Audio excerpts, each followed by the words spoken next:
5 जनवरी इदी कते आदिवासी को बखराते तीना रस्का और तीना दुख मेनखान तिहिं दिन पूरा धरती रेन 1 जनवरी नितुम तो अड़ी कजाक को रस्का मेनखान तिहिं आदिवासी को तो चेदा बाको रस्का आदो तिहिं नोआ बाको रस्का 1 जनवरी चेदा नोआ इदी कते आसाम भोगास रेन मिद गोंके मेनाया नोई ठेन खान थोड़ा गान विश्लेषण बन आंजमा एनते चेदा प्रत्येक बछर बन नेल खा आदिवासी को दो तिहिं दिन रगी बाको रस्का आर मिमित को अड़ी को रस्का आदिवासी हो मेनखान छातिक को तिहिं दिन रे अड़ी को रस्का आदो साहो गोंके नोआ इदी कते आम थोड़ा ठेन कुकली थान कना मेनखान आदिवासी को तिहिं दिन रे 1 जनवरी लेकिन दिन रे तिहिं चेदा बाको रस्का नोआ रे चे रहस्य कना आमा से को चे बड़ाई मेना नोआ तो माने जोहार जहां दो साताम निये तलांग गालमरा कना अड़ी गहिर साताम कान गया नोआ दो जे 1 जनवरी माने दो एनाम जाति को अड़ी रस्का रमाय तको मनवा मेनखान ओना रिया विपरीत दो आदिवासी ठे नेलगो कना जहां दो 1948 सन रिया तिहिं दिन रे मेन दो 1 जनवरी हिल खारसाम रे जहां दो घटना घटन लेन नोआ दो अड़ी दुख रिया कथा कान गया और उनका लेकाते जहां दो नेतृत्व लेदा जयपाल सिंह मुंडा और ओना दो जहां दो अलग झारखंड मिटन बिनार या कुकमु जहां ताहे कान दया जयपाल सिंह मुंडावा तबे खान दो खारसा नितुम जगह रे 50,000 गान हर को जारवा लेना और नोडे दो नोआ गे मिटे ताहे कना जे उड़ीसा गुलीते प्राय 20,000 गान हर ओने को गइना मेनते बड़ायो कना से ओका दो 30,000 गान माने आइमा लकान हर आइमा लका लई नोआरे मेना और उनका लेकाते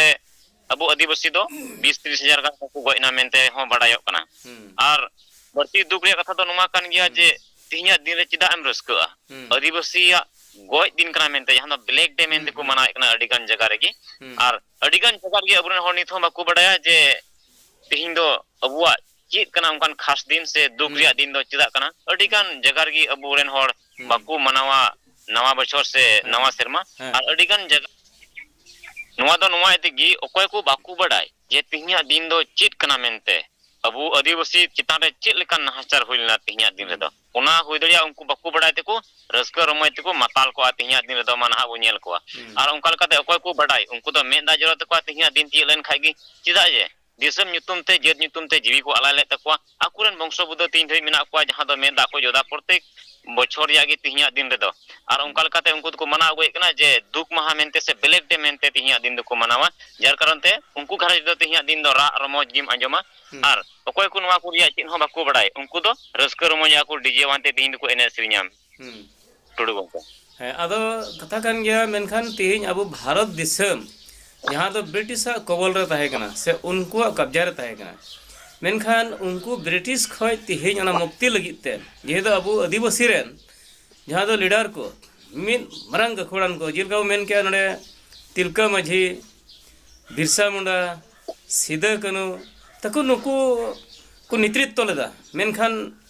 मिमित गोटे ऑक्टे रे जे अब समाज आदिवासी समाज दो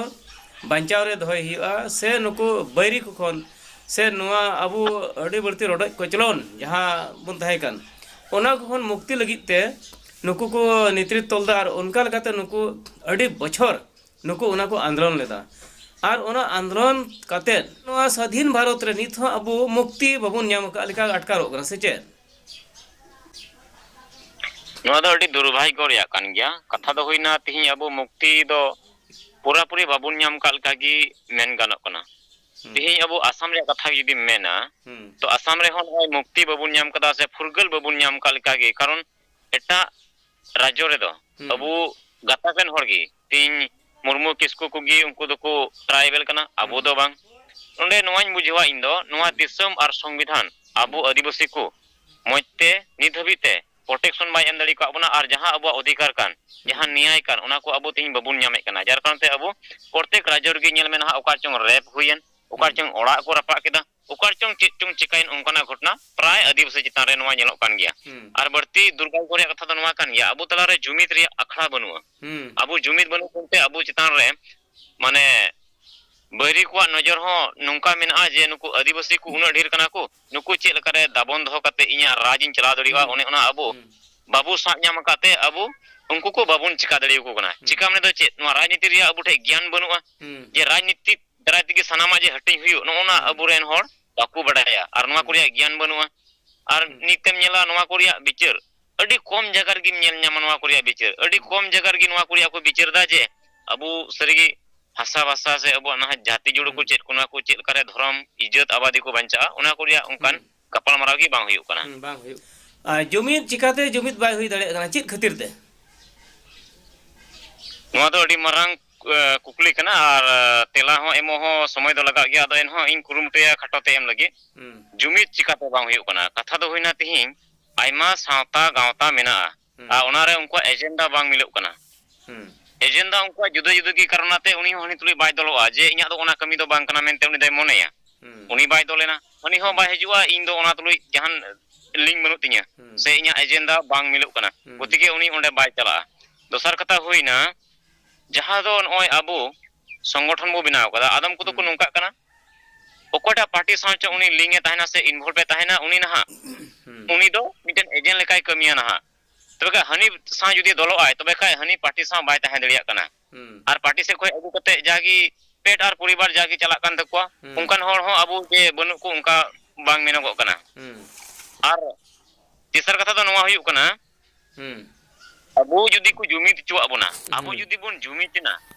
tobe khai do okoy ko chung na moron huyuwa chel kai nito judi katha riya santali medium judi gotta assam regi judi lagua tobe khai onde koy mite unity boy boy te he rakabwa ar onka lekate abu jokhon taka judi bun nyama tobe khai do am do eta the hor the to chidam jinilea ar political party ho niye ko badaya je hor ludu dohoyem ar renge dohoyem tobe ene uni am tainom re achuru ai ar bakai do uni kisenen kai are sianen kai do am do na bai panjamia ongkana katha nyel nyamok kana ar mitte do nongka hoñ mone chuya no je abu tala re jumit chida bide bhangak kana mane joto hor aku nijer nijera team riya se mitten সংগঠন riya jaha agenda ko bina ona agenda ki mane aku baku bujhau dali ka aje noa agenda te alle jiwo do ase bang noa agenda te alle mane le laha se le sen dali ase bang ado joto hor ko mene kana je ha joto hora ge agenda do mojiya menkhan agenda judi moji khai do nuku do inner সংগঠন abu asam re ho bang binaw ko a ar ona yediki mitten সংগঠন ho oka do nyelok kana barya gan hating le ho mina a ado ona ko karona te kana okoy do khudai nojor ka da menkhan uni do na khudur gi ger bit minaya jemon khudur ko do jemon uni do ala ajta ko ma onkana katha ni bujhau kida se che चलका व्यवसाय लेखा को बुझाव केदा से चे संगठन दा meet प्रकार ते दो नवा दो व्यवसाय लेकाना गी उपाय दो नेल ᱧᱟᱢᱮᱱᱟ जार कारण ते कोई एकटा जन होरते मिटन संगठन को बनावे कना तो मारांग संगठन को तैयार रखबा उनका दो बांग नवा दो व्यवसाय लेका गे तो जखन भोट होया भोट समय बस थोड़ा गान उनी इनकम हुयते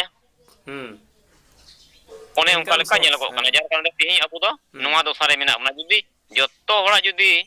मीट गी एजेंडा तान खाय तो खाय मीट गी मुन सेन दड़ी को आर कोई दड़िया अबुआ कमी हासिल को गया ᱟᱫᱚ ᱱᱚᱰᱮ ᱢᱤᱫᱴᱮᱱ ᱧᱮᱞᱚᱜᱚᱜ ᱠᱟᱱᱟ ᱱᱚᱣᱟ ᱫᱷᱟᱨᱟ ᱫᱚ ᱟᱵᱚ ᱡᱩᱢᱤᱫ ᱵᱟᱝ ᱦᱩᱭᱩᱜ ᱠᱷᱟᱡ ᱛᱚ ᱵᱷᱚᱵᱤᱥᱥᱚᱛ ᱫᱚ ᱟᱵᱚ ᱫᱚ ᱪᱮᱫ ᱛᱟᱦᱮᱱᱟ ᱵᱷᱚᱵᱤᱥᱥᱚᱛ ᱫᱚ ᱪᱮᱫ ᱦᱩᱭᱩᱜᱼᱟ ᱱᱚᱰᱮ ᱢᱟ ᱚᱥᱛᱤᱛव ᱢᱟ ᱵᱟᱝ ᱛᱟᱦᱮᱱ ᱞᱮᱠᱟ ᱚᱱᱠᱟ ᱠᱷᱟᱡ ᱢᱟ ᱧᱮᱞᱚᱜᱚᱜ ᱠᱟᱱᱟ ᱱᱚᱰᱮ ᱢᱟ ᱛᱮᱦᱮᱧ ᱟᱵᱚ ᱫᱚ ᱮᱢᱱᱤ ᱜᱮ ᱛᱮᱦᱮᱧᱟᱜ ᱫᱤᱱ ᱨᱮ ᱟᱵᱚ ᱫᱩᱠ ᱢᱟᱦᱟ ᱵᱚᱱ ᱢᱟᱱᱟᱣᱟ ᱛᱮᱦᱮᱧ ᱧᱩᱛ ᱢᱟᱦᱟ ᱢᱮᱱ ᱛᱮᱵᱚᱱ ᱢᱟᱱᱟᱣᱟ ᱛᱚ ᱥᱚᱨᱠᱟᱨ ᱢᱟ ᱮᱢᱱᱤ ᱜᱮ ᱱᱚᱣᱟ ᱢᱟ ᱵᱟᱭ ᱯᱟᱹᱛᱭᱟᱹᱜ ᱜᱮᱭᱟ ᱱᱩᱠᱩ ᱢᱟ खुशी महारे दुख को मनादा उनको जायजो कोना को दिसगा कना उनका को मेताव बना तो अबुरेन होड़ हो आदम जदी ओनते की को चला एंड के नो बय बय तो ना दुख हो चबा तबुना रस्का बुन टाइम दे आर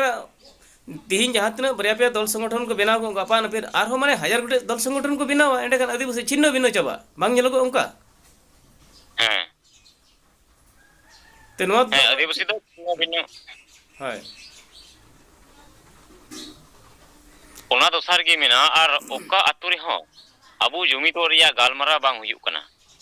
कारण इचे द नोडे नोआ हो इन द नेल ᱧᱟᱢ चुई कना जे जुमित रिया कथा दो नोडे खय थोड़ा गान अनुमान लेखाय बेस गानोआ किछु दिन लहा रे जादा सोशल मीडिया रे नेल लेना जे ऑल चिकी से संताली लिपि विरोध रे आरो किछु गान को तिंगु कना को आदा नको रोमान वाला को आदा नोडे खय निय नेलगो कना जे उनको हो नवा दो बाको कुसिया कना आर ओकोय ऑल चिकी सपोर्ट कन उनको हो रोमान बाको कुसिया कना नोडे मिटे माने जुमित मिटेन बीर बंगा लेका नेल दा माने मिट जति कान या को मेनकान मी नका को ओरो कना रोमान नका आर मी नका को ओलो कना इया ओरो कना ऑल चिकी नका ᱟᱫᱚ ᱱᱚᱝᱠᱟ ᱡᱩᱫᱤ ᱦᱩᱭᱩᱜᱼᱟ ᱥᱚᱨᱠᱟᱨ ᱫᱚ ᱛᱟᱞ ᱫᱚᱭ ᱢᱟᱨᱟᱣ ᱜᱮᱭᱟ ᱚᱱᱟ ᱚᱠᱛᱚ ᱨᱮ ᱟᱵᱚ ᱫᱚ ᱥᱚᱨᱠᱟর ᱦᱟᱰᱟᱵি ᱥᱮ ᱥᱚᱨᱠᱟর ᱴᱷᱮᱱ ᱟᱹᱫᱟᱹᱭ ᱫᱚ ᱵᱟᱝ ᱟᱵᱚ ᱫᱚ ᱟᱵᱚ ᱛᱮᱜᱮ ᱵᱚ ᱞᱟᱹᱲᱦᱟᱹᱭᱚᱜ ᱠᱟᱱᱟ ᱵᱚ ᱱᱤᱛᱚᱜ ᱪᱮᱫ ᱞᱮᱠᱟ ᱢᱤᱫ ᱥᱚᱝᱜᱚᱴᱷᱚᱱ ᱠᱚ ᱟᱨ ᱠᱚ ᱞᱟᱹᱲᱦᱟᱹᱭᱚᱜ ᱠᱟᱱᱟ ᱡᱮ ᱟᱞᱮ ᱫᱚ ᱦᱤᱱᱫᱩ ᱥᱮ ᱤᱥᱟᱹᱭ ᱞᱮ ᱵᱟᱝ ᱠᱟᱱᱟ ᱟᱞᱮ ᱫᱚ ᱢᱤᱫᱴᱮᱱ ᱤᱭᱟᱹ ᱯᱨᱟᱠᱨᱤᱛᱤक ᱯᱩᱡᱟᱹ ᱦᱚᱲ ᱠᱟᱱᱟ ᱥᱟᱨᱱᱟ ᱫᱷᱚᱨᱚᱢ ᱠᱚᱞᱚᱢ ᱠᱳᱰ ᱮᱢᱟᱞᱮ ᱯᱮ ᱚᱱᱟ ᱢᱮᱱᱛᱮ ᱠᱚ ᱞᱟᱹᱲᱦᱟᱹᱭᱚᱜ ᱠᱟᱱᱟ ᱟᱨᱦᱚᱸ ᱟᱫᱚᱢ ᱠᱚᱫᱚ ᱠᱚ ᱢᱮᱱ ᱠᱟᱱᱟ ᱵᱟᱝ ᱟᱞᱮ ᱫᱚᱞᱮ ᱦᱤᱱᱫᱩ ᱠᱟᱱᱟ ᱟᱨᱦᱚᱸ ᱟᱫᱚᱢ ᱠᱚᱫᱚ ᱠᱚ ᱢᱮᱱ ᱠᱟᱱᱟ ᱟᱞᱮ ᱫᱚᱞᱮ ᱤᱥᱟᱹᱭ ᱠᱟᱱᱟ ᱱᱚᱜᱼᱚᱭ ᱡᱮ ᱢᱤᱫ ᱟᱹᱫᱤᱵᱟᱹᱥᱤ ᱜᱮ ᱡᱩᱫᱤ ᱱᱚᱝᱠᱟ ᱵᱚᱱ ᱢᱮᱱᱚᱜᱚᱜᱼᱟ ᱛᱚᱵᱮ ᱠᱷᱟᱱ ᱢᱤᱫ ᱫᱤᱱ ᱨᱮ ᱟᱵᱚ ᱫᱚᱵᱚᱱ ᱟᱫᱚᱜ ᱜᱮᱭᱟ ᱵᱚᱱ ᱡᱟᱨ ᱠᱟᱨᱚᱱᱛᱮ ᱵᱟᱹᱭ ᱵᱟᱹᱭᱛᱮ ᱟᱵᱚ ᱫᱚ ᱞᱮᱠᱷᱟ ᱨᱮᱵᱚ ᱟᱫᱚᱜ ᱠᱟᱱᱟ ᱥᱮᱱᱥᱟᱥ ᱨᱮ ᱚᱠᱚᱭ ᱦᱤᱱᱫᱩ ᱫᱟᱹᱲ ᱠᱮᱫᱟ ᱚᱠᱚᱭ ᱫᱟᱹᱲ ᱠᱮᱫᱟ ᱚᱠᱚy ᱱᱟᱦᱟᱜ ᱯᱟᱥᱮ ᱫᱟᱹᱲ ᱠᱮᱫᱟ ᱟᱹᱫᱤᱵᱟᱹᱥᱤ ᱢᱟ ᱵᱟᱠᱚ ᱛᱟᱦᱮᱱ ᱠᱟᱱ ᱟᱨ ᱡᱟᱦᱟᱸ ᱥᱚᱨᱠᱟর ᱞᱟᱦᱟᱛᱮ ᱢᱮᱱᱮᱫ ᱠᱟᱱ ᱛᱟᱦᱮᱸᱫ ᱡᱮ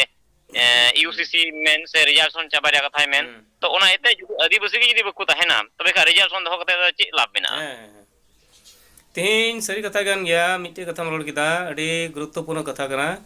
ᱡᱮ ᱢᱤᱫ ᱠᱚᱫᱚ ᱫᱷᱚᱨᱚᱢ ᱠᱚᱞᱚᱢ ᱠᱳᱰ ᱠᱚ ᱠᱷᱚᱡᱚᱜ ᱠᱟᱱᱟ ᱟᱨ ᱢᱤᱫ ᱠᱚᱫᱚ ᱵᱟᱝ ᱡᱟᱹᱨᱩᱲ ᱠᱚ ᱠᱟᱱᱟ ᱟᱨ ᱢᱤᱫ ᱠᱚᱫᱚ ᱠᱷᱚᱡ ᱦᱚᱸ ᱵᱟᱠᱚ ᱠᱷᱚᱡᱚᱜ ᱠᱟᱱᱟ ᱟᱨ ᱢᱤᱫ ᱠᱚᱫᱚ ᱮᱴᱟᱜ ᱫᱷᱚᱨᱚᱢ ᱛᱮ ᱢᱩᱨᱩᱠ ᱟᱹᱭᱩᱨ ᱠᱚ ᱟᱹᱭᱩᱨᱮᱫ ᱠᱚ ᱠᱟᱱᱟ ᱟᱫᱚ ᱛᱮᱦᱮᱧ ᱟᱵᱚᱣᱟᱜ ᱥᱚᱢᱟᱡᱽ ᱢᱟ ᱟᱵᱚ ᱛᱮᱜᱮ ᱵᱚᱱ ᱵᱷᱤᱸᱜᱲᱟᱹᱣᱮᱫ ᱠᱟᱱ ᱛᱮᱦᱮᱧ ᱡᱮᱞᱮᱠᱟ ᱵᱚᱱ ᱢᱮᱱ ᱠᱮᱜᱼᱟ ᱛᱮᱦᱮᱧ ᱚᱞᱪᱤᱠᱤ ᱦᱚᱸ ᱵᱟᱠᱚ ᱥᱟᱯᱳᱨᱴᱟᱜ ᱠᱟᱱᱟ ᱟᱨ ᱚᱞᱪᱤᱠᱤ ᱵᱟᱞᱟ ᱦᱚᱸ ᱨᱳᱢᱟᱱ ᱵᱟᱠᱚ ᱥᱟᱯᱳᱨᱴᱟᱜᱼᱟ ᱟᱨ ᱱᱚᱰᱮ ᱚᱱᱟ ᱫᱚ ᱠᱟᱛᱷᱟ ᱠᱟᱱ ᱜᱮᱭᱟ ᱠᱟᱨᱚᱱ ᱟᱵᱚᱣᱟᱜ ᱢᱤᱫᱴᱮᱡ ᱢᱟᱱᱮ ᱜᱚᱨᱚᱵ ᱨᱮᱭᱟᱜ ᱫᱚ ᱠᱟᱱᱟ ᱡᱮᱦᱮᱛᱩ ᱟᱵᱚᱨᱮᱱ ᱦᱚᱲᱮ ᱚᱞ ᱠᱮᱫᱟ ᱯᱚᱱᱰᱤᱛ ᱨᱚᱜᱷᱩᱱᱟᱛᱷ ᱢᱩᱨᱢᱩ ᱚᱞᱪᱤᱠᱤ ᱥᱠᱨᱤᱯᱴ ᱵᱮᱱᱟᱣ ᱠᱮᱫᱟ ᱚᱱᱟ ᱫᱚ ᱜᱚᱨᱚᱵ ᱨᱮᱭᱟᱜ ᱠᱟᱛᱷᱟ ᱠᱟᱱᱟ ᱢᱮᱱᱠᱷᱟन ᱤᱱᱟᱹ ᱠᱷᱚᱡ ᱞᱟᱦᱟ ᱫᱚ ᱡᱚᱛᱚ ᱦᱚᱲ ᱜᱮ ᱨᱳᱢᱟᱱ ᱠᱚ ᱯᱟᱹᱛᱭᱟᱹᱣᱟᱜ ᱠᱟᱱ ᱛᱟᱦᱮᱱᱟ ᱡᱮᱦᱮᱛᱩ ᱵᱟᱝ ᱛᱟᱦᱮᱸ ᱠᱟᱱ ᱚᱠᱛᱮ ᱨᱮᱫᱚ ᱢᱮᱱᱠᱷᱟन ᱡᱚᱠᱷᱚᱱ ᱵᱚᱱ ᱧᱮᱞ ᱠᱮᱫ ᱠᱷᱟᱡ ᱫᱚ ᱟᱯᱱᱟᱨ ᱠᱮᱫᱟ ᱵᱚᱱ ᱢᱮᱱᱠᱷᱟन ᱚᱱᱟᱨᱮ ᱱᱤᱛᱚᱜ ᱨᱳᱢᱟᱱ ᱵᱟᱞᱟ ᱫᱚ ᱵᱟᱠᱚ ᱪᱷᱟᱲᱟᱜ ᱠᱟᱱᱟ ᱚᱞᱪᱤᱠᱤ ᱨᱮᱫᱚ ᱵᱟᱠᱚ ᱦᱩᱭᱩᱜᱼᱟ ᱥᱟᱯᱳर्ट ᱨᱮᱫᱚ ᱛᱚ ᱚᱸᱰᱮ ᱠᱟᱨᱚᱱ ᱛᱮ ᱱᱤᱛᱚᱜ ᱚᱞᱪᱤᱠᱤ ᱦᱚᱸ ᱨᱳᱢᱟᱱ ᱵᱟᱠᱚ ᱥᱟᱯᱳर्टᱟ ᱨᱳᱢᱟᱱ ᱦᱚᱸ ᱚᱞᱪᱤᱠᱤ ᱵᱟᱠᱚ ᱥᱟᱯᱳर्टᱟ ᱛᱚ ᱚᱱᱟ ᱢᱤᱫᱴᱮᱡ ᱢᱟᱨᱟᱝ ᱢᱩद्ᱫᱟ ᱦᱩᱭᱱᱟ ᱤᱱᱟᱹ ᱠᱟᱛᱮ ᱟᱨᱦᱚᱸ ᱱᱚᱰᱮ ᱫᱷᱚᱨᱚᱢ ᱨᱮᱭᱟᱜ ᱠᱟᱛᱷᱟ ᱢᱤᱫ ᱠᱚᱫᱚ ᱠᱚ ᱠᱷᱚᱡᱚᱜ ᱠᱟᱱᱟ ᱟᱞᱮ ᱫᱷᱚᱨᱚᱢ ᱨᱮᱭᱟᱜ ᱢᱟन्यता ᱡᱟᱹᱨᱩᱲᱟ ᱟᱨ ᱢᱤᱫ ᱠᱚᱫᱚ ᱠᱚ ᱮᱴᱟᱜ ᱫᱷᱚᱨᱚᱢ ᱛᱮᱠᱚ ᱟᱹᱭᱩᱨᱮᱫ ᱠᱚ ᱠᱟᱱᱟ ᱢᱩᱨᱩᱠ ᱠᱟᱛᱮ ᱟᱫᱚ ᱮᱸᱰᱮᱠᱷᱟᱱ ᱥᱚᱨᱠᱟর ᱫᱚ ᱵᱷᱟᱜᱤ ᱜᱮ ᱱᱚᱣᱟ ᱫᱚᱭ ᱜᱩᱱᱟᱹᱱ ᱠᱟᱜ ᱡᱮ ᱱᱩᱠᱩ ᱦᱚᱲ ᱫᱚᱧ ᱵᱟᱛᱨᱟᱣ ᱟᱠᱟᱫ ᱠᱚ ᱱᱤᱭᱟᱹ ᱫᱚ ᱟᱨ ᱟᱵᱚ ᱚᱱᱟ ᱮᱱᱮᱡ ᱵᱚᱱ ᱨᱮᱭᱟᱜ ᱥᱮ ᱯᱚᱞᱤᱴᱤᱠᱮᱞ ᱥᱚᱨᱠᱟর ᱯᱷᱟᱭᱫᱟ ᱩᱴᱷᱟᱹᱣ ᱨᱮᱭᱟᱜ ᱫᱚ ᱡᱚᱛᱷᱮᱥᱴᱚ ᱱᱚᱣᱟ ᱫᱚ ᱫᱟᱲᱮ ᱧᱟᱢ ᱠᱮᱫᱟ ᱟᱵᱚ ᱜᱮᱵᱚᱱ ᱮᱢᱟᱣᱟᱭ ᱠᱟᱱᱟ ᱟᱵᱚᱨᱮᱱ ᱥᱚᱢᱟᱡᱽ ᱟᱹᱭᱩᱨᱤᱭᱟᱹ ᱠᱚᱜᱮ ᱱᱚᱣᱟ ᱫᱟᱲᱮ ᱫᱚᱠᱚ ᱮᱢᱟᱣᱟᱭ ᱠᱟᱱᱟ ᱥᱚᱨᱠᱟর ᱫᱚ ᱟᱫᱚ ᱛᱮᱦᱮᱧ ᱯᱟᱵᱽᱞᱤᱠ ᱠᱚᱦᱚᱸ ᱚᱱᱟ ᱧᱮᱞ ᱵᱮᱜᱟᱨ ᱨᱮᱭᱟᱜ ᱫᱚ ᱵᱟᱹᱱᱩᱜ ᱛᱟᱠᱚᱣᱟ ᱡᱟᱦᱟᱸᱭ ᱜᱮ ᱦᱚᱦᱚᱭ ᱚᱸᱰᱮ ko ᱪᱟᱞᱟᱜᱼᱟ ᱡᱟᱦᱟᱸᱭ ᱜᱮ ᱦᱚᱦᱚᱭ ᱚᱸᱰᱮ ko ᱪᱟᱞᱟᱜᱼᱟ ᱢᱮᱱᱠᱷᱟन ᱩᱨᱩᱢ ᱵᱟᱹᱱᱩᱜᱼᱟ ᱧᱮᱞ ᱴᱷᱤᱠ ᱵᱟᱹᱱᱩᱜᱼᱟ ᱱᱚᱣᱟ ᱫᱚ ᱚᱠᱚᱭ ᱥᱚᱝᱜᱚᱴᱷᱚᱱ ᱚᱠᱟ ᱱᱟᱠᱷᱟ ᱠᱚ ᱟᱹᱭᱩᱨᱫᱟ ᱱᱚᱰᱮ ᱪᱟᱞᱟᱜ ᱜᱟᱱᱚᱜᱼᱟ ᱵᱟᱝ ᱜᱟᱱᱚᱜᱼᱟ उचित उकाटा डाहार कना बांग कना ओना हा पब्लिक बनुआ मुठुते जहाय की को होय देलांग बुनिया जला माने ओंडे दो नेल नेपेलो लेका ओंडे गादेल जहां लकाते हुइआ आर ओंडे जहां के एने सेरिंग में तहन गया ओना रिया मुरुक झमाट उदुक लगी उनको तो मुरुक चलाव को चला गया माने हर नेल उनको तो को चला गया मेनखान ओना साउदे जे अब मैसेज जे बड़ी चला कान सरकार ठेन नुआ तो बको बुझाउदा आदो एंडेखान जुमित तो नोंगा तक अद को नाम इदी माने अबोरन दो जुमित बाको दाड़िया सरकार पॉलिटिकल रेन दो पूरा फायदा को उठाव इदिया आदो तिहिन लेकाना दिन रे दुख महा आदो ओकोय दुकुआ कारण अबुआ गावता से साउदा मा छिन्नो भिन्नो गया जो एकता जुमित बनु आदो तिहिन लेकाना दिन रे 1 जनवरी रे ओकोय नेतृत्व ते चला ओकोय बुझाव चुका नुको दो ते नोआ रे चे मेन किया नोआ दो अडी चिंता रे कथा कान गया और तिहिया दिन रे जुदी जगह जगह ते नोआ को विषय ते थोड़ा गान मिक बार कटी मटी प्रोग्राम ताहे रे हो बड़ी बांग हुई कोआ जे हर को ओंडे को थोड़ा को बुझाव गया जे तिहिन दो चेक को मनावे कना मेनते आदो उनका हो बनुआ और हर नोआ खबर को तिने गान हर को नेला हर मा रस्क रमजा जिनिस को नेला तिहिन मा एने श्री और उनका लेकाते खबर अडी कम हर गिबन नेला जार कारण ते नोआ को जिनिस बांग पासनाव कना से उन बकु बड़ा दड़े कावदा अबरेन हर और निय उतरे मिटे कथा रिपीटिंग मेने कना टुडु गंके जहां दो आइमा डी हर जावरा रे मेन कथा गदेल गदेल जावरा रे कथा मेन कथा जे आइमा संगी हर जावरा लेखा जे यूनिटी हुई नोआ कथा दो इन दो नोआ इतके बई पतिवा जे ओंडे दो अडी गन हर न्यापाम को चला कुड़ी कोड़ा को साउते ओंडे दो टाइम पास की को चला और बखाय दो ओंडे दो चला कते रहो अडी कम हर गी जहाना मीटिंग गी मेन जहाना लेकाना गालमाराव गी मेन अडी कम हर गी मनोजो कते दो को ताहेना और को अंजोमा आदो आइमा डी हर को जाराइन खा जे अबु तलारे यूनिटी से जुमिद हुई नोआ कथा दो भबी दो नोआ इतकी बांग गनो कना उनको टाइम पास को चलाव कन लेका भी नहीं बुझोवा सब उनके आइमा सरहाव ताहेना कारण तिहिना उकाडा द 1 जनवरी नितुम ते तिहिन उकाडा आदिवासी को तो अडी दुख महा को मनावा और अडी को तो ओकोय को तो बांग बुझाव हर दो हुई दड़े को मनावा नोआ ये फुर्ती को मेनखान ओकोय बडाय को तो तिहिन बको मनावा तिहिन दो माने ब्लैक डे को मनावा आदो तिहिना नोआ दिन रे तीन दिन मान नेल को बन और तीन गान हर ना नोआ अबुआ पतियो रे हेना और तीन गान बनु को मेनखान नित धरी रे जहां अलांग गपाल माराव के से लांग थोड़ा लांग चर्चा के तिहिना चर्चा दो नेडे गलांग मुचदा सब उनके जोहार जोहार